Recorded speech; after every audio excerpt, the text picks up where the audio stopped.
and I'll be the moderator for today's panel discussion regarding recruiting, hiring, and onboarding in the age of COVID-19 and beyond.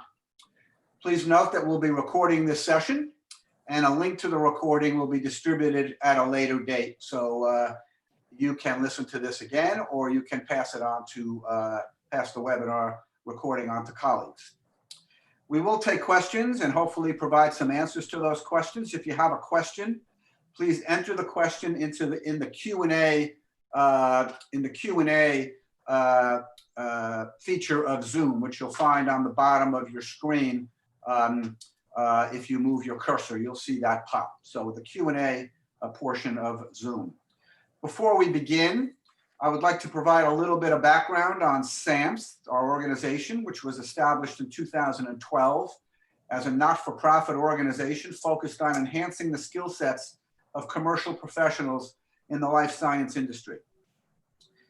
SAMS exists to connect and empower sales and marketing individuals working in the life science and applied research fields to grow and contribute to their organization's success and to achieve their own personal and professional aspirations. SAMS hosts a variety of events during the course of the year and activities. Due to the pandemic, we can't hold our annual conference this year, but instead we've transitioned to a series of monthly webinars and virtual networking events. Be sure to sign up for a free membership to stay informed of future events. You can do so at sams.org. So let me now introduce our esteemed panel for today's discussion. Firstly, we have Christine Figueroa, who's the Vice President of Human Resources for Maravai Life Sciences, a provider of life science reagents and services. Secondly, we have Jeff Whitmore, who's the Vice President of Commercial Operations for TriLink Biotechnologies, which is a leader in nucleic acid production products and CDMO services. And lastly, we have Don Alexander, President and Managing Director of GeneCoda, which is an executive search firm. So we have a hiring manager, we have an executive recruiter, and we have a human resources professional to talk to us about recruiting, hiring, and onboarding, which obviously has gone through a number of changes by force due to the pandemic. So let's begin with a poll. On the screen, you'll see a poll. We'd like all the attendees to respond to the poll. And it reads, a recent poll by Pivotal Scientific indicated that 17% of businesses had redundancies in staffing, while 22% have recruited new staff during the pandemic. What's been the situation at your business? If you could each of the attendees please respond, and then we'll share the results to set a foundation for the rest of the discussion. So I'll give you 30 seconds or so to respond.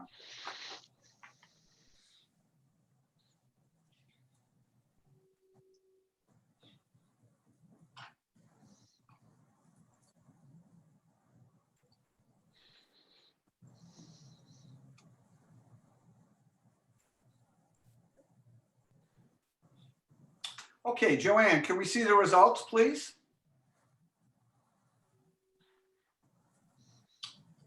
So 45% of the people who have attended have seen an increased staff at their institution or organization. 23% saw some layoffs, furloughs, or other actions resulting in a reduction in staff, and 32% have not seen any impact. So interesting result that during this pandemic, 45% of the organizations represented here increased staff. That's good to hear. The life science industry is booming and very robust, and that's one indicator of that. So we're all working in a good space. So let's get started with the questions.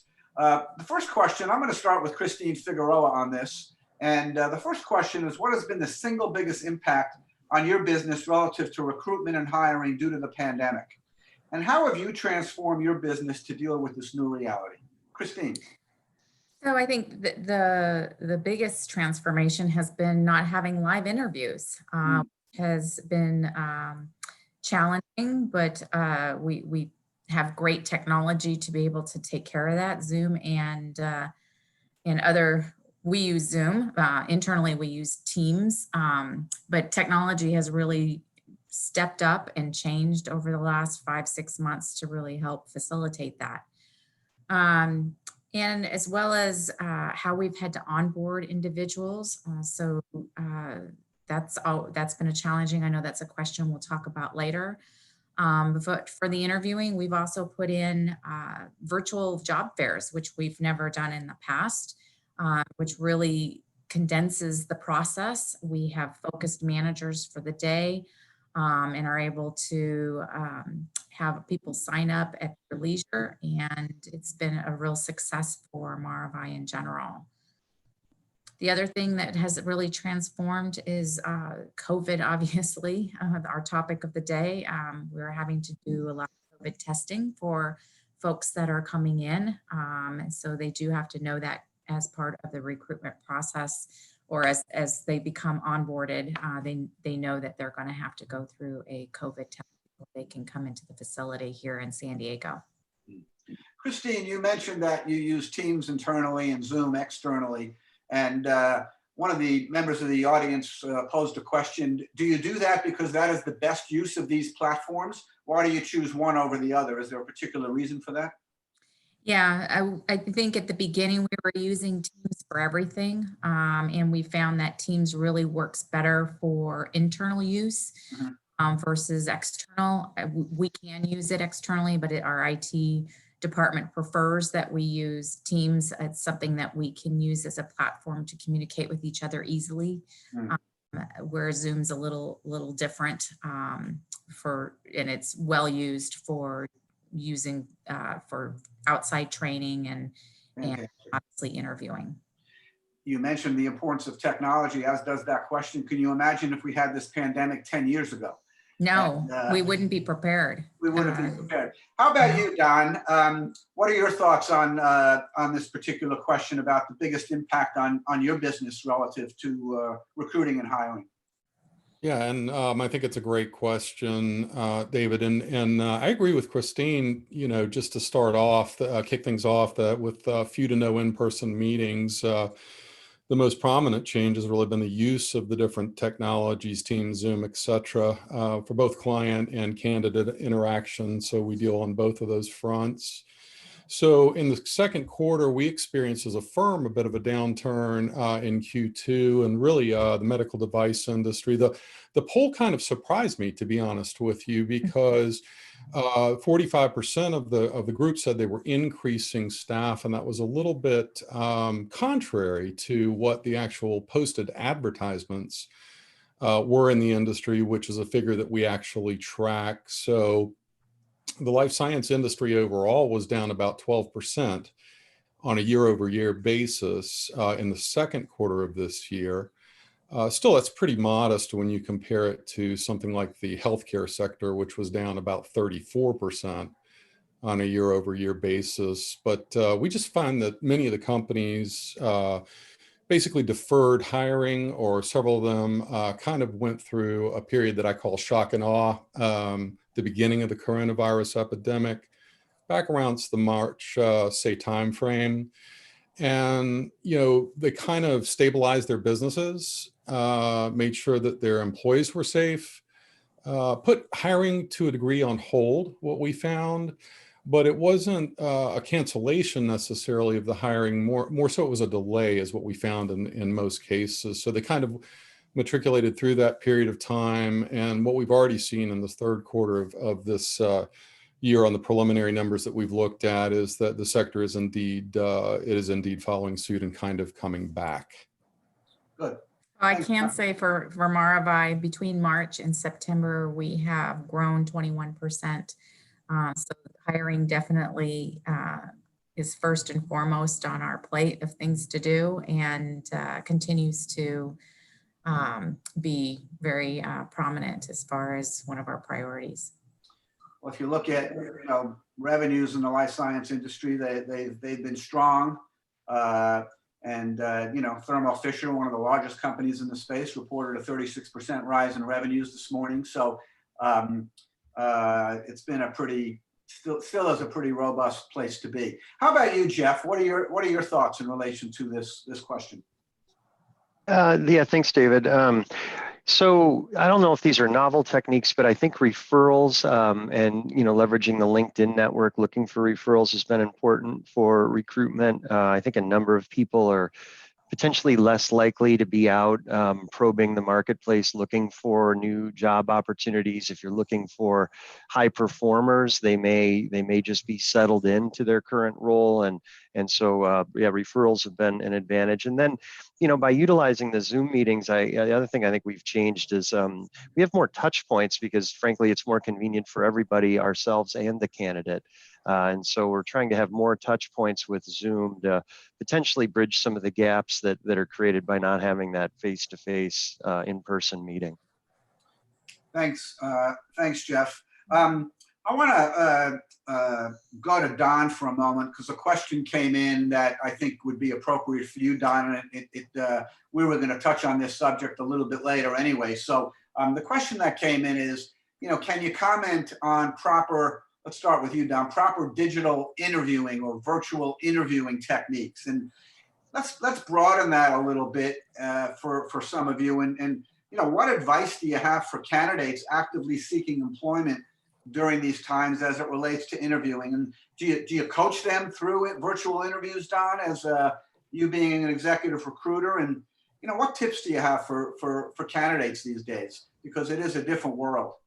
Yeah, it is a different world. And another great question, David. I would say, the Boy Scouts of America motto, "Be prepared," comes to mind in answering the question.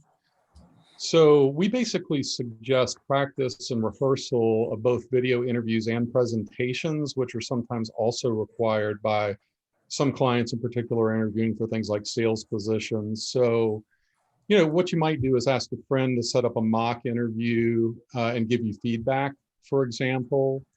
So you want to check your mics, your video, cam operations, things like that, including things like lighting, as well as internet connectivity, the application download of a Zoom or a Teams or whatever the technology that's going, the interview is going to take place on.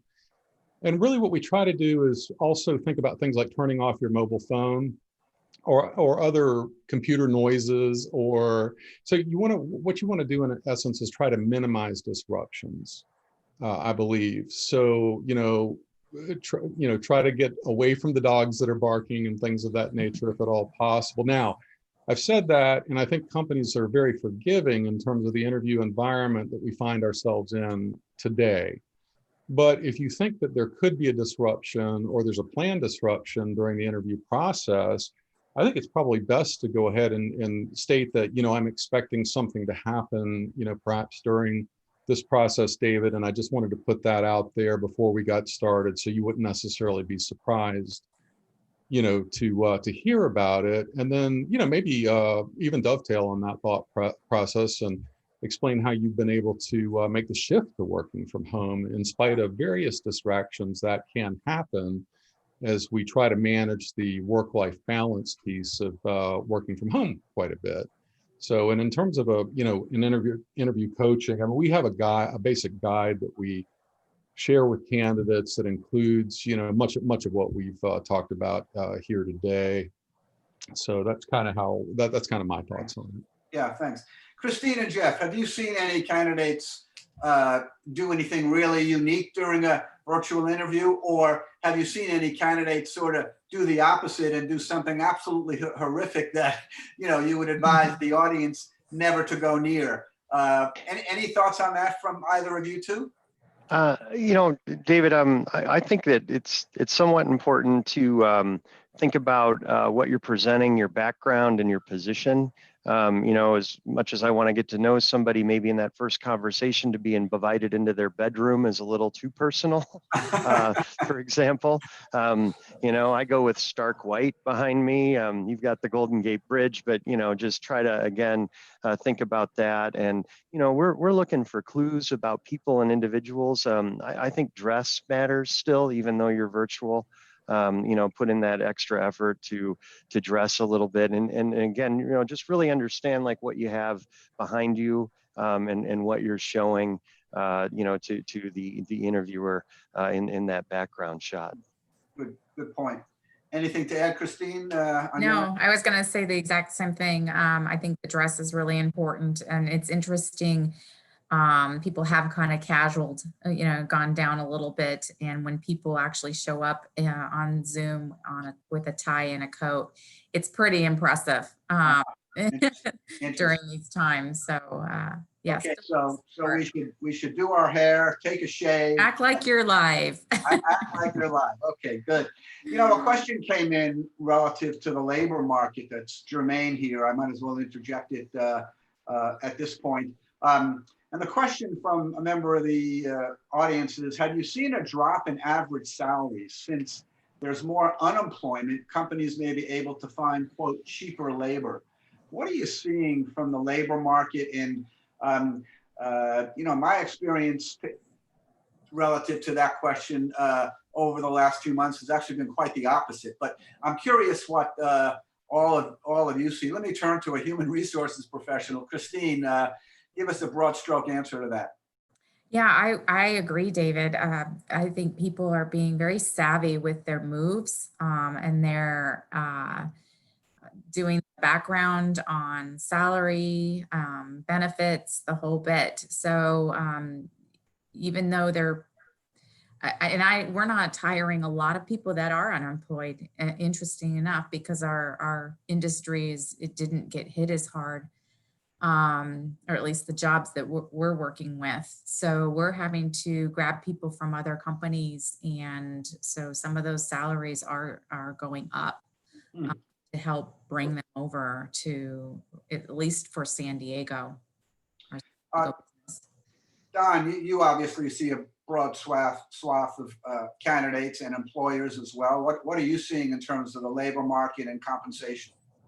Well, I mean, the empirical data on 500,000 or northwards of 500,000 job posts in the industry this quarter showed that the average salary in the life sciences sector, as we define it, is around $80,000 a year. This past quarter was 70 something.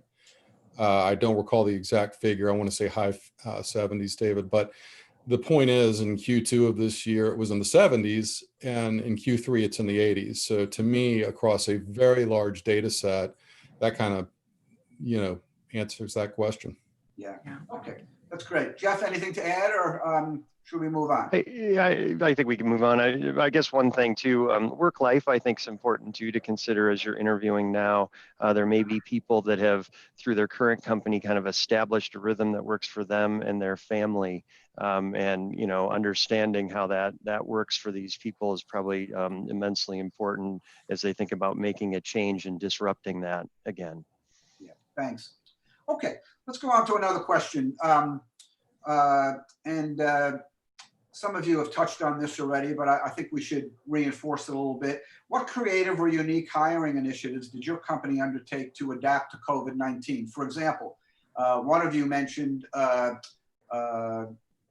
virtual, I forget what, I think it was Christine. You called the job fairs. Mm-hmm. Yeah, job fairs. Can you talk a little bit about that and any other interesting programs you put in place to attract candidates? Sure. So with the Indeed has been an amazing partner.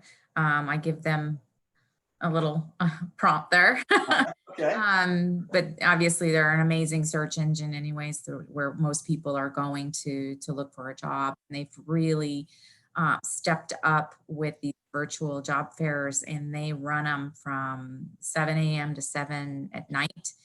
And they do all the administration. So it's a really great tool for companies. I think it's something we'll continue even after COVID. I think it's going to be one of those new novel ideas, along with interviewing through Zoom. It saves the people a lot of time. Jeff brought up, that it gives us different touch points, more touch points than when someone comes in. So that's one of the things that's changed. I mean, we've had to take pictures of our facility and send out videos. We just built this amazing state-of-the-art facility in San Diego, which is a great selling point. Unfortunately, we have to show it through pictures and videos instead of live. But that's a lot of these folks are showing up to work on day one and they never even stepped into the building before. So it's trying to get them engaged and give them enough information for them to make a decision before before they actually start their new job. So it's Fantastic. challenging. Yeah. How about you, Jeff? Any thoughts on your end? Anything you'd like to add? Well, I would say that I still do try to have a face-to-face towards the tail end of the process with really a candidate that we're going to move forward with. On invite them to very casual outdoor, lunch or something like that, where we could still connect personally if possible. I mean, if they're local, if they're local, yeah, true. So versus bringing them in here in a formal thing, but it's just to still kind of have that piece of just to make sure that connectivity is there as expected before finalizing. How far would you ask someone to drive to do that, Jeff? I mean, you're based in San Diego. If someone's 2 hours away in Los Angeles, would you ask them to drive to San Diego? I think I would try to accommodate something if possible, or meet them somewhere. I mean, I think hiring is so immensely important that it's probably worth both sides' time and energy to drive something like that. Yeah. Have any of you asked anyone to get on an airplane to come see you? No. Never even asked, right? Nothing. No. Okay, interesting. Okay, well, thanks for that. Appreciate that feedback. Let's go on. You talked about some of the tools or technologies that you've already deployed relative to recruiting and hiring, et cetera. Are there any other tools that you're considering in terms of recruiting and hiring? Are you thinking about making any investments in any new technologies that might be interesting for this audience to understand? I think we'd like to bring, there are certain jobs that we'd love to have people prepare for with a presentation and come in, present. It kind of loses its effect, I think, when you're doing it on Zoom. But it's certainly something that we would look at bringing back after COVID and start having live interviews again. So what percentage would you say of roles that you've recruited for, Christine, do you quote unquote require them to do a presentation, obviously a virtual presentation? Is that part of your standard? It's a very small amount of folks that we would do that with. Do you use or are planning to use any pre-hire assessment instruments of any sort?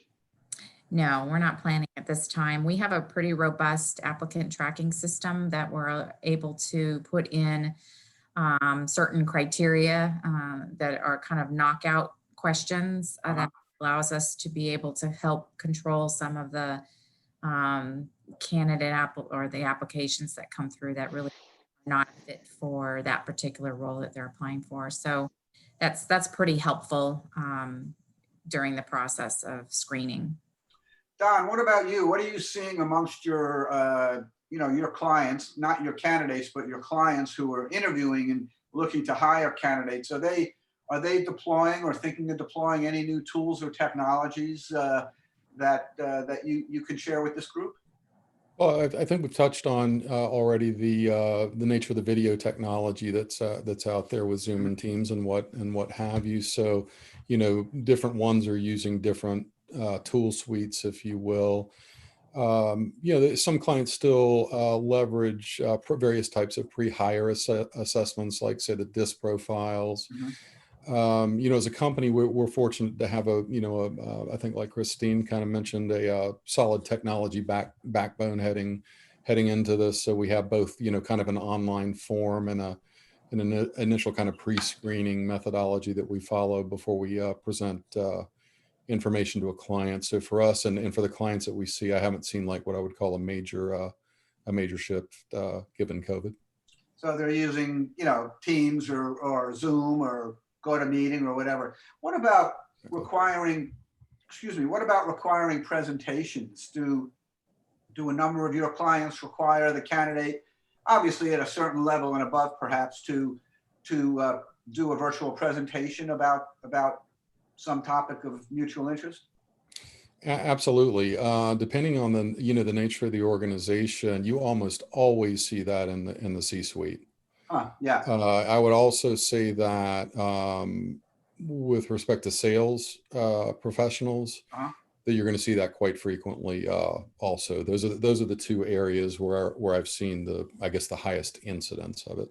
Yeah, Jeff, you run a commercial organization. Obviously, you're hiring sales and business development and the like. Are you asking them to do some sort of presentation prior to, as part of the screening process? We haven't been, David, and although I've done it in the past, I think part of the reason why is the frequency and the rate of hiring right now is pretty high here, and the presentation process needs to be managed on both sides. So we haven't been deploying that. Okay. So for all of you, I would guess I know the answer to this question, but I'm going to ask it anyway. Once the restrictions from COVID are eased, do you envision still using virtual interviewing? Jeff? Yeah, I agree with Christine. I think we will continue to use it, and start to bleed back in the tail end of that process, the face-to-face. I think it works well for everybody, including the candidate. So I like the fact that we can have, 10 different touch points on the way to hiring somebody using the Zoom structure. Yeah, fantastic. What Christine and Don, I'm curious, one of the questions that came in is from my friend Owen. What strategies are you using to increase the diversity of your candidate pools? Are there specific posting sites? You mentioned Indeed, for example, is something you use often, Christine. Mm-hmm. Are there specific posting sites where you've had success developing a diverse pool of candidates? We haven't really changed up the way that we're looking for candidates. Mm-hmm. We've been pretty fortunate that we have a really great diverse group of individuals or teams, at least in the San Diego and San Francisco area. There's such a great pool of people out there with all kinds of experience and just extremely talented that we haven't really had to pinpoint or try to target certain search engines to try to change the diversity. So you're getting enough diversity in what you've already described as your standard, or as your current techniques, I should say. Absolutely. What about you, Don, as an executive recruiter? Are clients, quote unquote, demanding, initiatives around diversity that you've got to manage to? They can on occasion, David. It depends on the nature of the circumstance. I mean, I agree with Christine. I mean, we don't, I guess I should say we don't usually advertise on specific sites, but inherent, I think, in the scientific community is quite a bit of diversity. Obviously, San Francisco, San Diego, as Christine mentioned, but I think you'll find that thread true across the country, quite frankly. And again, what we're prototypically tasked to do is do top-down kind of research by organizations. And we're looking, very specifically at various companies with which to try to recruit someone from, and or reviewing kind of bottom-up research from LinkedIn or other resources, our internal database, that tend to be people that have those skill sets. And within that structure, we generally find that there's a diverse pool of candidates for most positions. In fact, we've placed quite a few diverse candidates this year. So, okay, great. Let's talk a moment about onboarding. Obviously, there's a lot of remote working going on these days. And, I look at onboarding in a couple of different ways. One is, what do you do initially on day one or the first week to get all the stuff done, the paperwork, et cetera, that you have to do to get someone on board to meet statutory requirements, to get them enrolled in benefits and the like.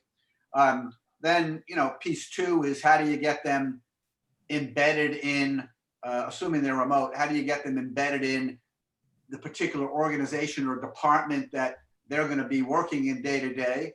And how do you culturally onboard them over the course of time to get them feeling in their heart a sense for what this organization is all about? So I'd like to talk to Jeff and Christine in particular about those kind of questions and those three sort of pillars as I see it vis-a-vis onboarding. So why don't we start with, okay, day one, what are you doing, Christine? It probably falls on HR to lead the way there. What are you doing? Anything novel?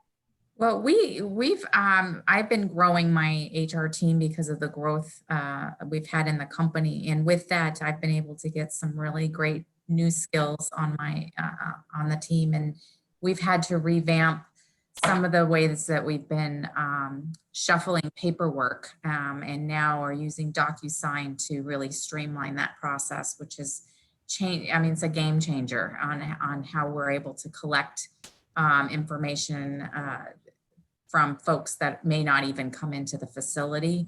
I have 2 East Coast companies that I do virtual onboarding with, and now with DocuSign, it allows us to do that in a more efficient manner. But we still have that face-to-face time virtually for the sites that I represent on the East Coast. I don't have an HR partner that supports them, so I take that on. And they get a whole understanding about the company. So they get a nice assimilation in the morning, and then the COOs take off and obviously do the introductions and everything for getting them involved in their first week. In San Diego, we will have them come in live for onboarding if they are here. The only requirement is that they come in for a COVID test. Everybody has to be COVID tested in our San Diego facility. They do that the week before. If their tests are negative, then they can start, and they come in and they go through a whole morning of an onboarding process, learning about TriLink, learning about Marvi, going through the paperwork process, learning about their benefits. So that part is still done live for San Diego and for San Francisco, because I have an HR director that's up there that handles those. So we kind of have a mix of what we're doing, but we've also been able to kind of streamline that process with technology. Thank you, DocuSign. And it's gone pretty well, and it's dynamic. We'll continue to change it as our business needs change. For upper level folks, we will make sure that they have a chance to sit down with some of the leaders and other managers within the company within their first 2 weeks, so they get a really nice broad understanding of what's going on at that particular company. Mm-hmm. That's great. What about you, Jeff? How do you weave them into, in the case of sales or business development or marketing people, how do you weave them into your way of working and your thinking? And then I'll have one other question related to this after you respond, Jeff. Well, I agree with Christine. The fact that we do regular COVID screening here, I think makes it comfortable for us to bring people in and for them to come. And so, we've been able to enjoy that. But in general, we're embracing more of a flexible working style. And so we'll immediately put somebody, even if they're a remote person, at least short term, into a flexible schedule where they do come in a couple of days a week at minimum, so they can start to build some relationships. The other thing we've had to do here, and it's probably it's good for any organization, but really work a little harder on making sure that we've kind of got digital tools and information captured in a way that where in the past we may have relayed that through several iterative conversations that are easy to have as you run into people or as they're learning, taking a little more time to make sure that our training tools are and basically building digital binders around subjects that we can share with people, both to introduce them to topics and also give them a resource to draw on, since they might not be able to just ask their neighbor a quick question. Fantastic, thanks. Okay. Let's take another poll here as we shift gears a little bit and start talking about employees working remotely. So here's a poll. I'm sure all of your organizations have some employees working remotely. Do you anticipate that those workers will continue to work remotely once the pandemic eases? Let's just take 30 seconds to get your responses. Curious how you feel about this.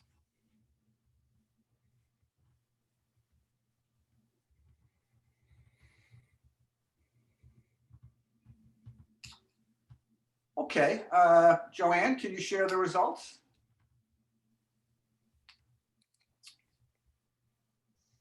So many of them will continue to work remotely even when the pandemic eases. Interesting, a whopping 2/3 of folks believe that's the case with their organizations.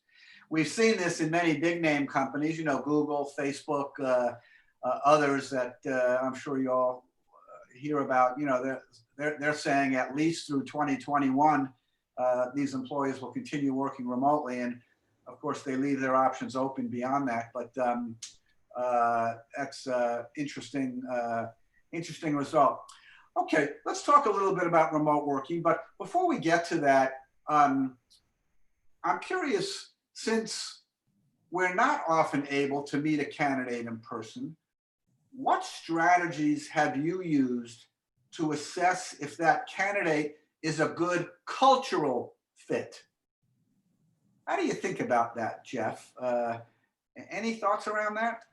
Well, I think there's maybe a bit more diligence up front in the interview process. You try to be prepared, obviously, for any interview, but I think really trying to find points that you can talk to outside of job functionality that might you know, start to indicate a person's personal motivations and you know, define you know, that cultural fit for you. So for me, it's really been a little more diligence moving into the interviews, and then again using multiple touch points to maybe get back to people with you know, follow-up questions or you know, just to have a little extra time with them, make sure they're consistent with how they've been replying to you know, those kind of probes around the cultural dynamic. Don, what would you say candidates are doing to assess their own cultural fit into an organization if they're remote and can't spend significant amount of time with the people in the organization? Any thoughts around that? How are candidates thinking about this? Well, I think there are more, it's a great question. I mean, I think there are more sophisticated ways of getting informational assets as it pertains to an organization's culture in the state than there ever has been. You know, Glassdoor comes to mind as an example, but candidates that have been in the industry for any length of time also have the opportunity to reach out to LinkedIn connections, people that might work at the organization, to better understand the company culture before they even start down that interview path. So I think a lot of that type of information can be found for one that's been involved, especially been involved in the industry for a little while and is inquisitive enough to do so. Mm-hmm. Thanks. One of the questions we got, I'll turn this over to Christine, is what is your work from home company policy? How would you state that policy? And you know, can people make choices? I want to work from home, I have to be in the office.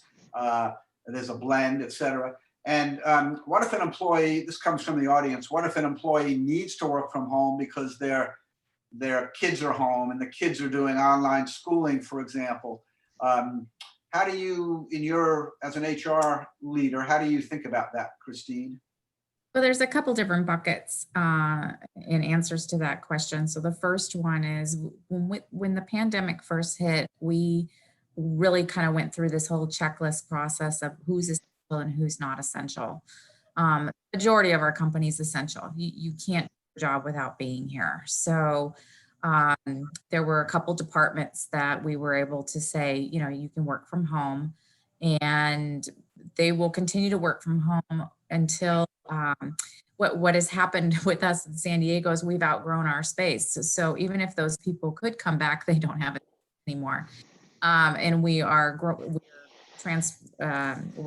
redoing a whole nother area here in San Diego. And so when that is completed in Q1, we will be asking those people to come back because we'll have a space for them. And that's whether we will look at and see what the situation is with COVID first. But the idea would be that they have a space to come back to, and we'd like to bring them back.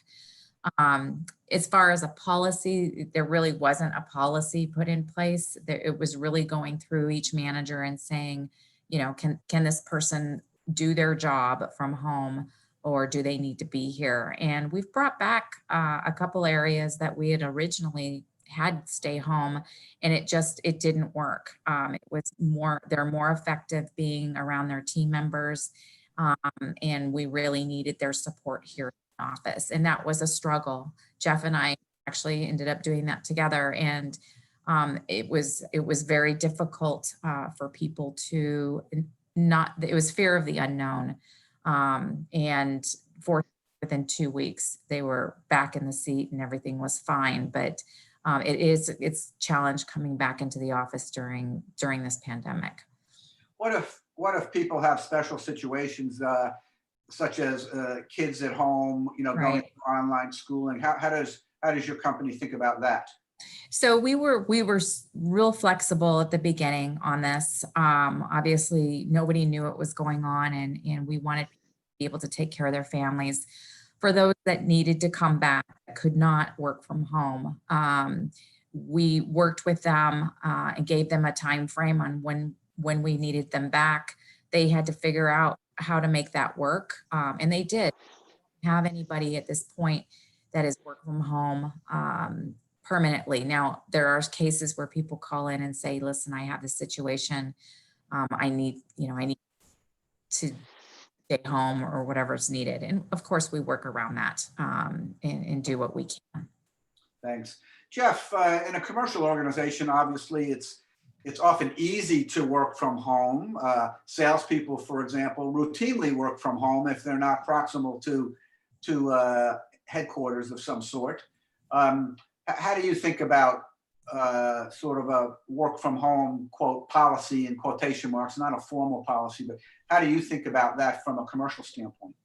Yeah, I agree. For commercial people, especially ones with experience, they've probably all experienced periods where they are working remotely, whether traveling or from home. And so we talked about that at the very beginning of COVID, that we were going to probably have to lead the way on what a flexible work environment looked like. And I think one of the things that's happened here is that there was a tipping point, and people couldn't work from home because nobody worked from home, and you had to be in the office. As soon as you sent everybody home, you were able to identify, as Christine says, where that works and where it didn't, and to not embrace the efficiencies that you found or the pros that you found and just go back to the old ways would kind of potentially be a waste of opportunity. And so we started looking for those immediately. Our commercial team was the first to give up their permanent desks here and move into a flex environment, trying to, again, lead that. And as Christine mentioned, even the folks that we brought back from our customer service, the group that are really important to be here, we're still promoting a flexible environment with those folks. If they find that, hey, they've got some tasks they need to do and they just know they're more efficient with it at their home office or home environment, that's fine with us now. And so I don't think we'll ever go back to the old standard, and I don't think we should, because I think we found a lot of positives within the flex environment. What are you seeing, Don, amongst your companies you contract with in terms of recruiting? What any comments from your end?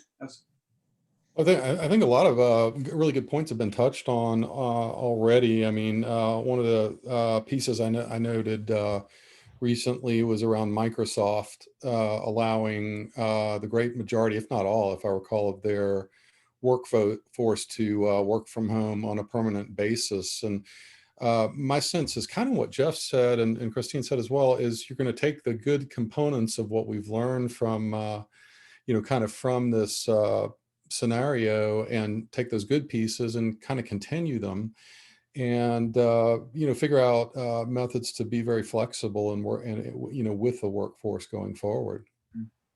Okay, so we're at the 45-minute mark. I'm going to move to our final question, and then we'll see if there's any other audience questions, and then I want to be cognizant of everyone's time, and then we'll move on. So the final question I want to touch on, and I think each of you has given some views on this already, but looking into your crystal balls, what will the new normal look like with respect to recruiting, hiring, and onboarding? Where are we going? Don, let me start with you. What are your thoughts on that? Where's all this leading? What are we taking away from this pandemic situation that we're now in? And are we going forward? Are we going back? Are we, what's the new normal look like? Yeah, I think it's a great question. It seems to continue to evolve, but my sense of it, at least at this juncture, David, is that the new normal, if you will, for recruiting and hiring will include really a candidate's ability to both interview and work remotely, and for a company's ability to kind of manage this new normal.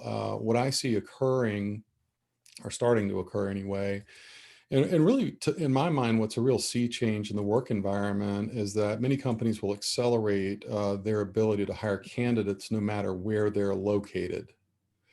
And that's pretty important if you think about that statement. Kind of, there may be a CEO based in Boston, the chief scientific officer may be in Shanghai, and the chief technology officer may be in San Diego, or any and all of the above. And there are going to be specific requirements for candidates to be on site. A lab environment is, obviously a position that you can't necessarily do from home if you're work in a lab environment.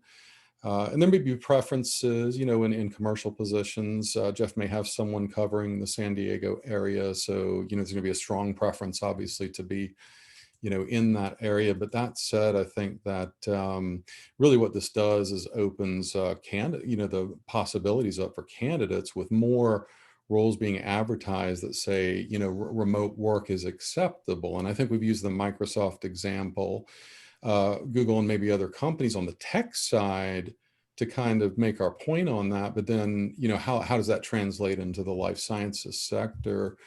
So the other thing that I thought was interesting was I recently took a look at a Zillow article that stated a switch to more telework, and I'm quoting, could give 1.9 million US renters, or 4.5% of renter households, the option to move away from metropolitan areas where they currently live and buy a starter home in a cheaper locale.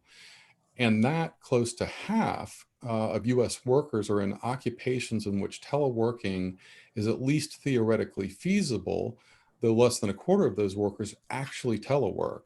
So those dynamics and statistics are at play in terms of kind of thinking about, I think, how candidates, might have more opportunities in more different locations going forward. So relocation is not nearly it's not in the cards these days for most folks, I would guess, and it's not always a requirement for a role that previously relocation might have been a requirement for. Is that true?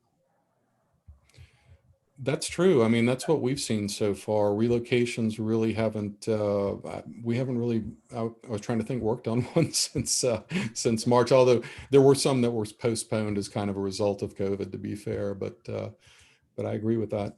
Yeah, we've lost a couple of people that we've made offers to that we need them. We don't have the luxury of doing a lot of work from home here, and they got through the whole process. And then when it came down to signing the actual offer letter, it's talking with the spouse, and they're like, we're in the middle of a pandemic, we're not going to move. And that's really hard.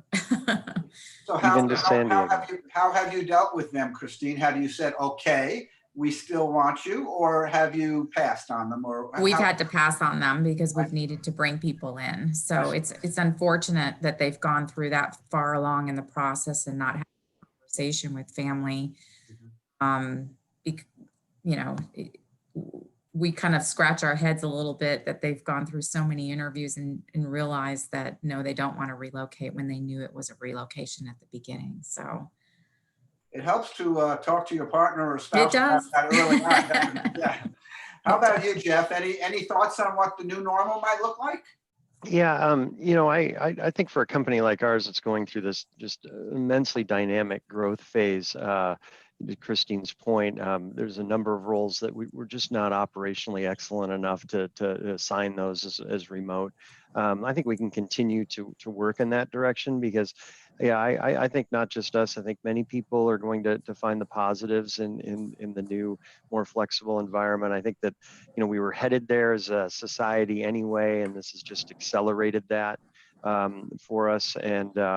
And so I think you just have to be prepared for that. And already I'm thinking about, even thinking internationally and, could you start to pull resources from really far afield, to support roles that traditionally you wouldn't have been able to. And so, yeah, I just think there's going to be tremendous opportunity to continue the evolution of these practices.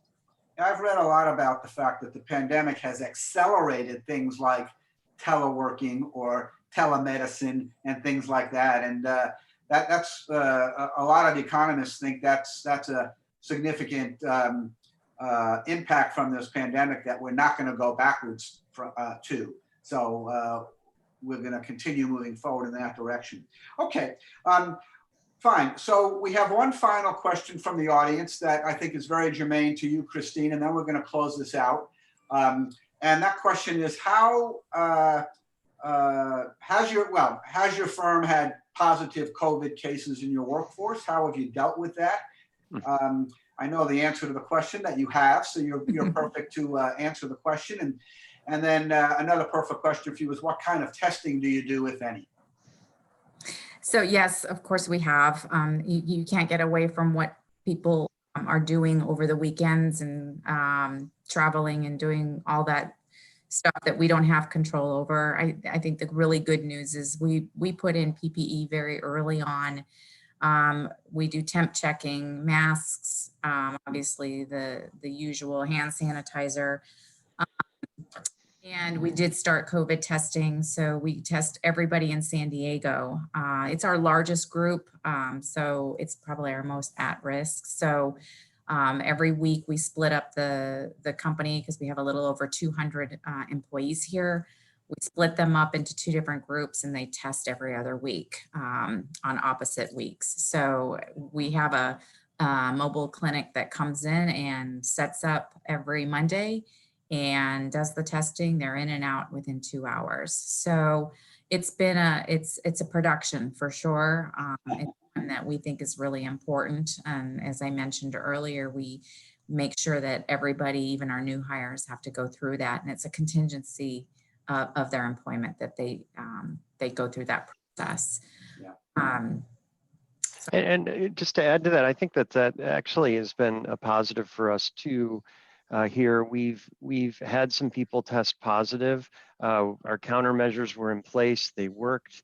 We've had no known transmission between employees here, and so now we can actually point back to that and try to, I think, indicate that we've made this place as safe as any, and potentially an extremely safe environment to come and work. And so, even though we didn't want to necessarily have a positive case, in retrospect, those cases really just proved the fact that that the countermeasures can be effective.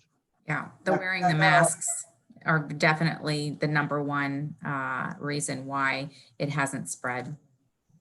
But the testing, I would imagine, really boosts confidence amongst the employees that they're working in a safe environment, and they really appreciate it, David. And I've gotten so many thank yous to our CEO for making that call and putting that in place, because people, it's at their top of mind and they don't want to be the person that tests positive. So it's kind of a bit of a competition, I guess.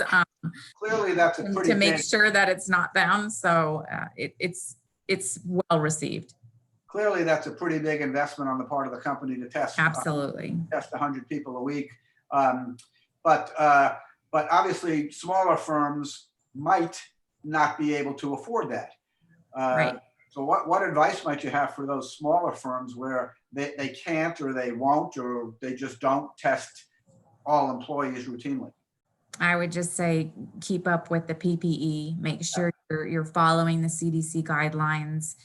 That will definitely help within the facility. Make sure you have all the cleaning protocols in place. And obviously people need to stay home if they're sick. That is super key. And we stress that every day here in all our facilities. We have our smaller facilities. We have kits that we've sent to them. So if in the case that there is an issue, they can give the kit to an employee and they can test at home and then send it off and wait for their results. So we've got some backup plans for our smaller facilities that we don't do the weekly testing with. Yeah. Okay. So we are 4 minutes to the top of the hour. I'm going to suggest we sign off now. I want to thank all of the attendees who joined today. As I said, you'll get a link to the recording that you can listen to this again or pass on to colleagues. And I particularly want to thank Christine, Don, and Jeff for participating in this panel and sharing their insights. And I wish you all a fantastic day ahead. And please tune in again to SAMPS, and we have many more events scheduled. So thank you all so much and have a great day. Bye-bye now. Bye-bye. Bye, everyone.